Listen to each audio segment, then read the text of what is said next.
Hello. The new record is called "The Chaos of a Pastel Sky." Is coming out on May 1st for download. I'll have some CDs to give away to people who want CDs. Probably close to the end of May. So I thought I'd promote it a little bit and do a quick talk about the songs on the record.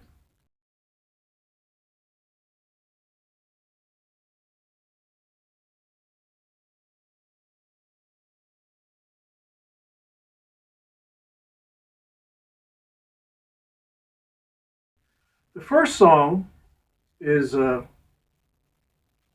called Catch 18.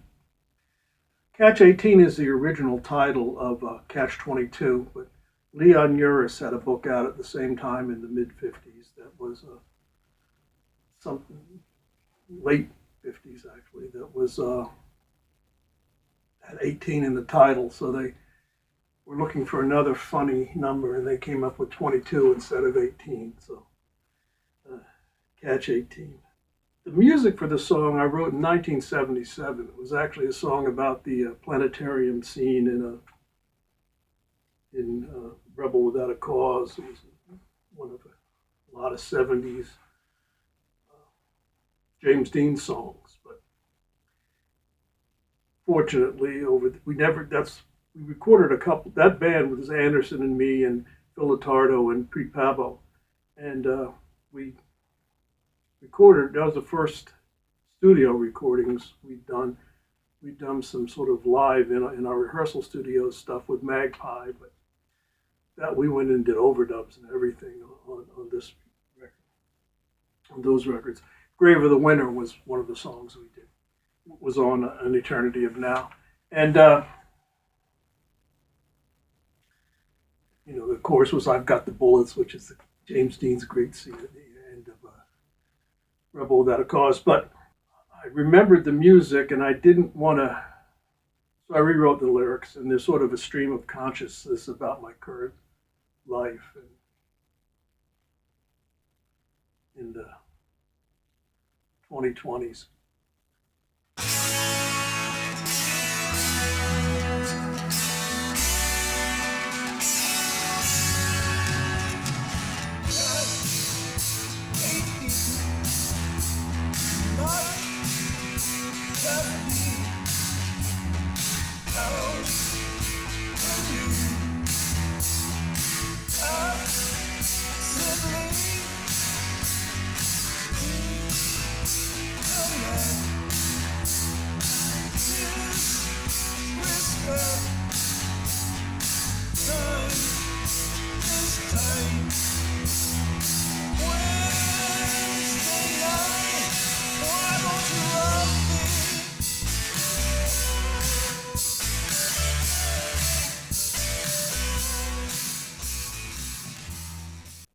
When my partner in the Big Fat Pet Clamps from Outer Space died last year, we had just put out An Eternity of Now, the last recording, and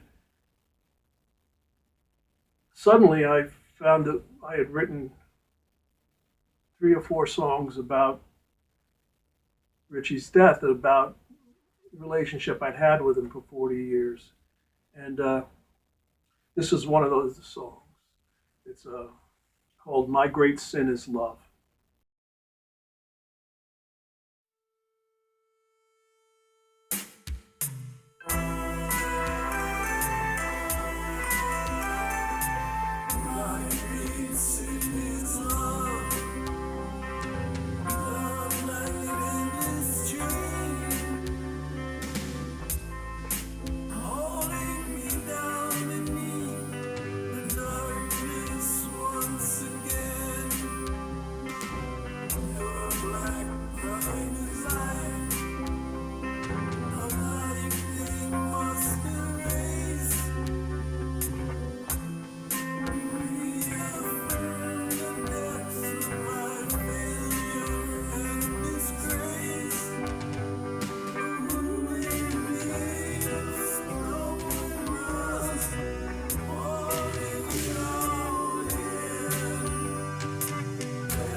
This song is called Standing in the Middle of Time. Originally, it had sort of a Creedence Clearwater feel to it, but as I worked on it, it ended up sounding more like the Dave Clark Five. I mean, maybe you'll be able to hear it. Maybe you know what I'm talking about when I say it. If not, it's sort of a rock and roll song.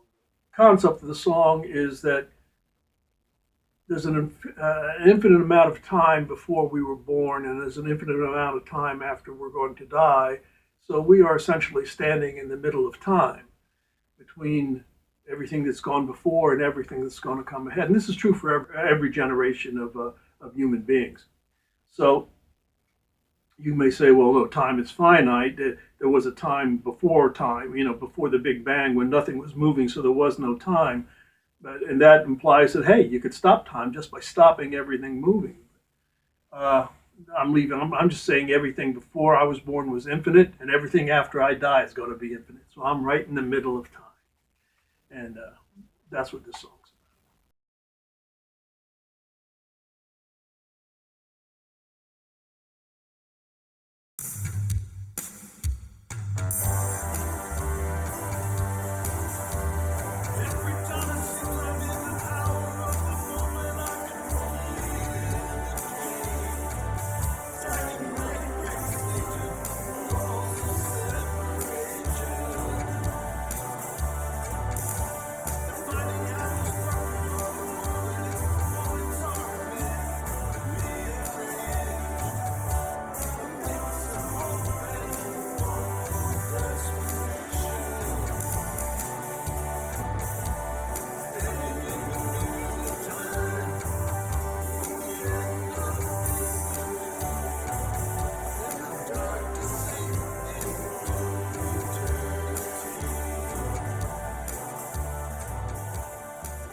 when I got this Ibanez 12 string, which got a nice figure on it, yeah.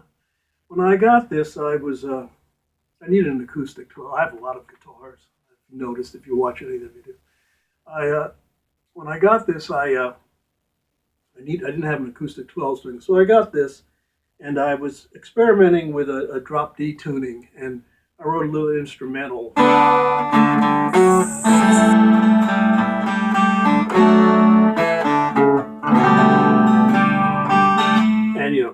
And I just put it aside. I had done a recording of it and put it aside, but when we started work on this record, and I had 4 songs, 5 songs, I needed more songs. I put lyrics to I Choose to Believe, and that's this song. I choose to believe the things you said to me, a world without an end, the rain of summer day, walking all alone, sunlight breathing through, someone talking on the phone that makes me so concerned with what they have just learned. Take Anything is the next song. I wrote this one with Richie Gelbstein back in probably 1979 or 1980. We even played it a couple of times. I know we played it at the Hot Club in Philadelphia, but we never recorded it. And it was it wasn't quite right. We were still working on it, and the Handshake record came, and we were working on the song, and this wasn't finished enough to even show the record company. So next thing you know, all we were doing is concentrating on the stuff that they wanted us to record. And just by the time we finished the recording, we'd already written a bunch of new songs that were going to be the next record, and they were better than the ones we recorded. And so this song sort of fell by the wayside. But periodically over the last 40 years, Gelb would sit down at the piano and start playing it and crack us up, because the opening line is a great opening line.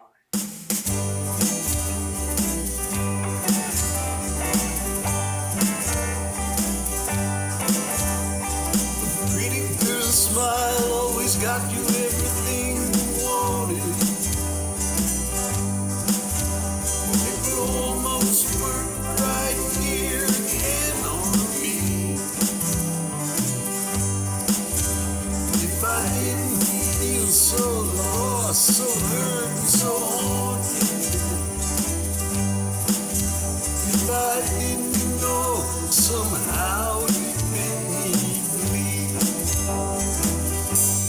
Take anything you want, baby, go home.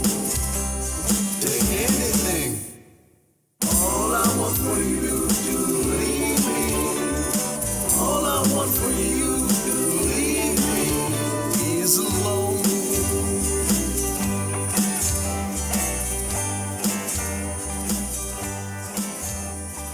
I don't wanna hear you sing.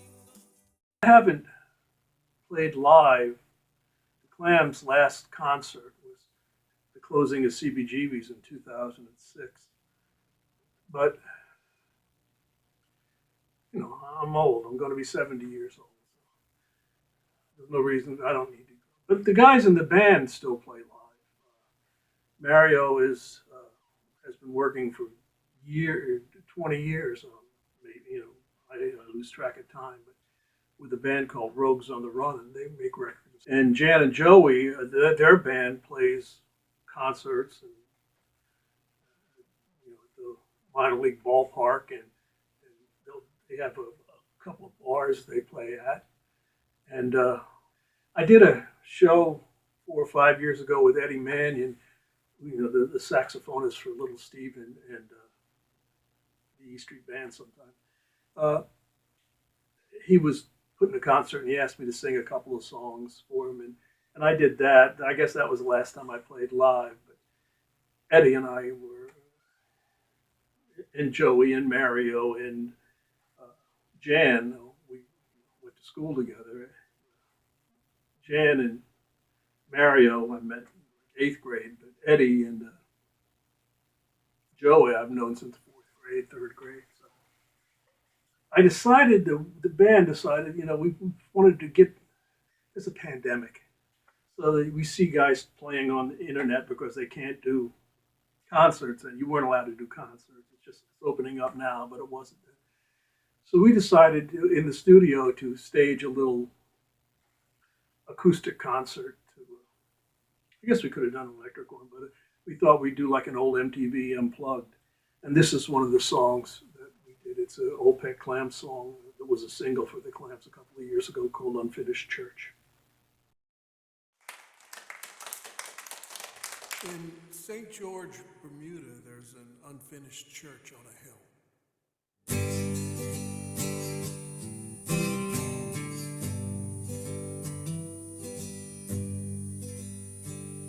There's an unfinished church on a hill in St. George. Massive stone walls without windows and doors. Mattresses stacked against the high sky. Not fully born, it can't really die. You can't call it a ruin, it was never complete. A testament to circumstance and conceit.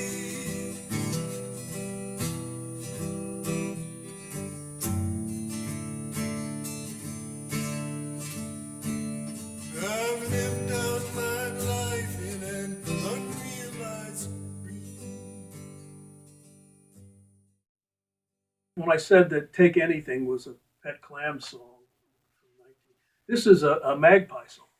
Magpie was a band that Dave Anderson of the Clams and I had in 1972. It was the first original band that did originals. Like I said, we did some demos with that band, but they were live demos. They weren't in the studio. And we had a lot of songs, and this is one of them. This is called Last Night I Had a Dream About You.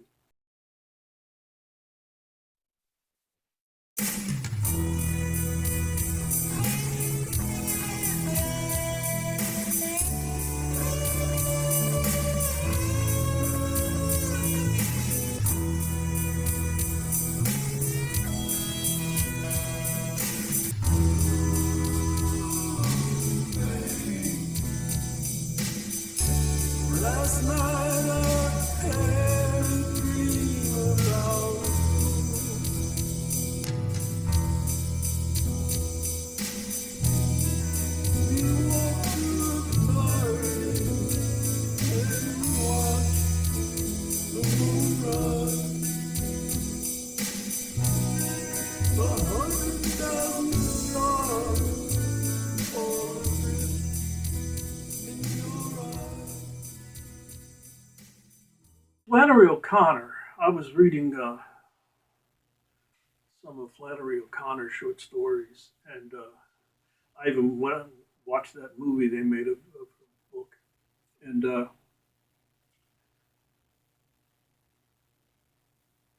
I was impressed by, for a conventional Catholic, sort of a strict Orthodox Catholic, how unconventional her writing was. And I was interested in it. And I started to write a song using some of her images, and I ended up comparing it to Herman Melville, who is the farthest thing from an Orthodox. Although later in life he became more acceptance, but as a young man, he viewed God as, if God is good, he is not great. If God is great, he is not good. He viewed God as a blind, white, unstoppable force that sinks ships and swims the sea. So I thought I'd compare those two things, and the song I came up with was "I Will Not Deny." That's it.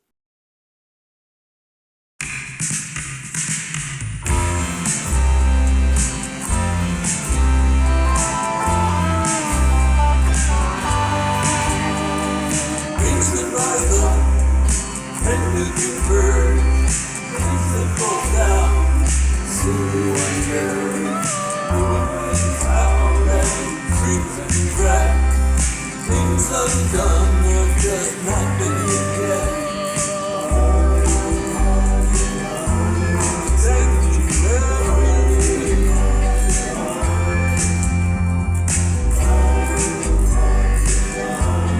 Thank you, Mary.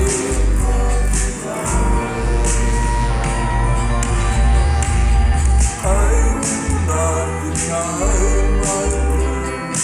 I'm not denying. Faceless skies and an unknown sea. I'm walking adrift in testimony. Warning young, things that fly, the chaos of a pastel sky.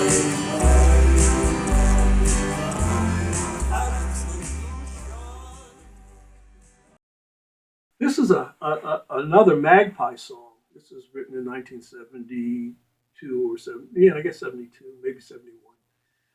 It's called "Song for My Sisters."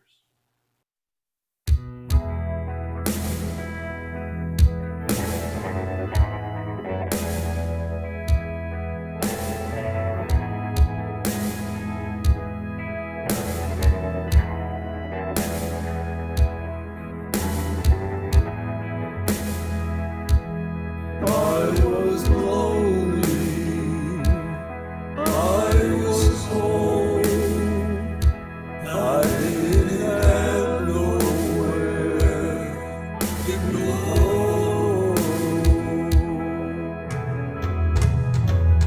Then you came, then you rolled my chains, and you took away my pain.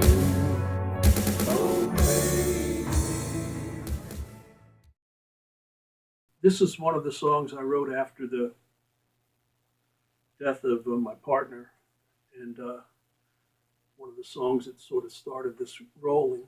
And you may not hear it, but I hear to me, it has a really David Bowie pinups feel to it. I was looking at that low harmony that he could do, and you probably won't hear it, but I hear it every time. Meaningless triviality. Bonds we make and the bonds we break always defy equality. The sword is stiff and through the ditch of meaningless triviality. But the tattered truth exists.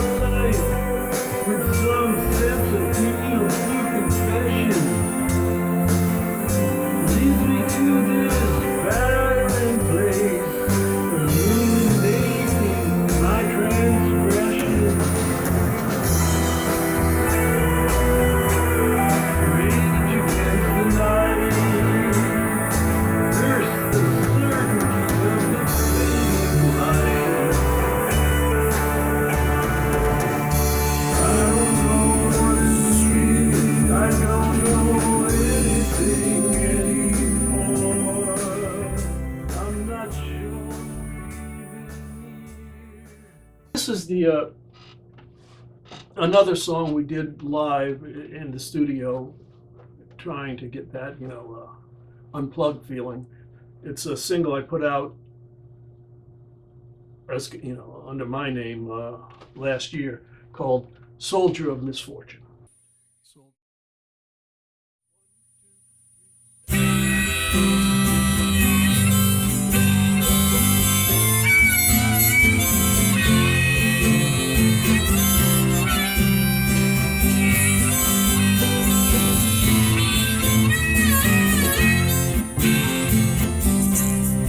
Why can't we just walk away?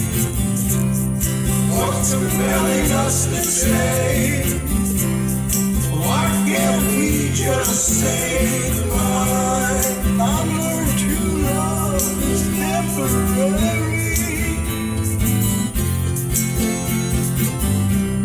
A house we build on shifting sand. A gleaming gem you flush so brightly. Crumbling to dust in your grasping hand. This is the story about a soldier of misfortune, wandering along the river Jordan. Maybe it was just a lack of concentration. Take a walk with chaos through a valley of damnation.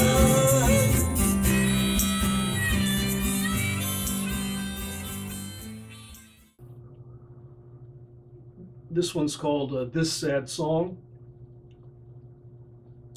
It's about Richard Gelfstein dying, and I guess the inevitable end of the big fat putt comes from outer space. The original working title of this record was a Loophole in the Logic, and that's a line from this song, and it's probably the one that made me realize I had to put this thing out.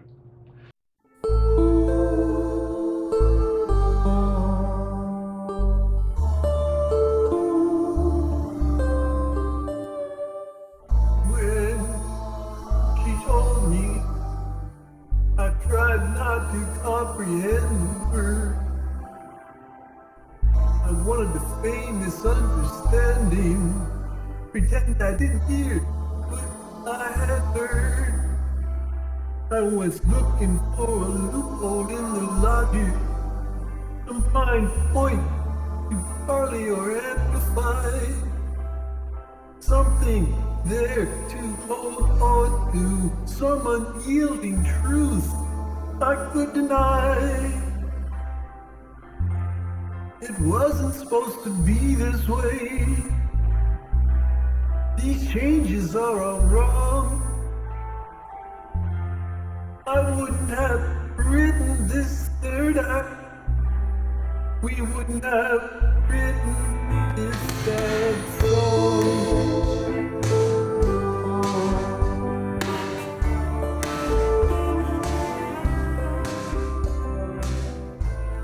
The first song that you played for me, beautiful black girl, we never did.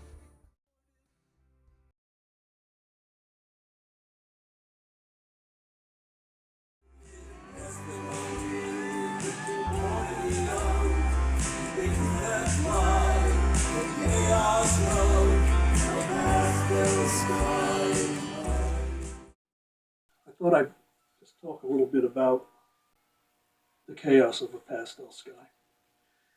Some of you know that our last record was called An Eternity of Now, and it was originally intended to be a Pet Clam record, but Richie was never healthy enough to actually contribute to it. So, although he did write several of the songs with me that are on it, he never actually could perform on it. He couldn't sing or play, and the record was delayed several years while we were hoping for his health to improve and be able to do something.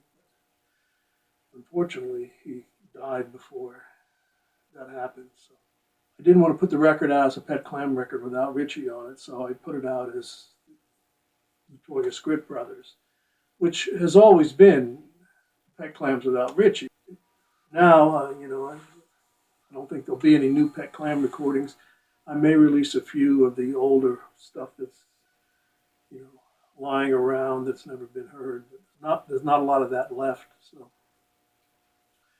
So from now on, if we do anything, it'll probably be as the Grit Brothers. Well, as soon as that record was finished, I put it out right after Richie died because I was waiting for Richie to contribute to it. Until he died, we still thought he would. Almost within weeks after that record came out, we had 4 more songs, a couple of them about Richie's death, that were ready, and I thought maybe I would, giving An Eternity of Now a chance to grow as a project as people listen to it. I didn't want to put another record out right away, but maybe I put out an EP, and I thought I'd call it a loophole in the logic, talking about this absurdity of life, which was pretty apropos at the time because of the situation with Gelbstein. But we pretty quickly got past 3 or 4 songs, and we were looking at 6 or 7 songs, and I realized it had to be another full record. And even though Eternity of Now was just out a few months ago, we might as well just do it. And I was still going to call it a loophole in the logic. It's a line in the last song on the record. But as the record progressed, I realized it really wasn't about the absurdity of life. Although, like the first song, Catch 18, is based on Catch 22, which, of course, is about the absurdity of life. So I realized it was more about conflict and not about, good and evil, but about lightness and darkness, about how, half the universe, half the time the world is dark and half the time the world is light. And really what goes on in life is when those two meet. It's the sunrise and the sunset that you see the chaos of the pastel sky. And that's where all the colors are. So I decided to change the name of the record to that. Chaos of a Pastel Sky.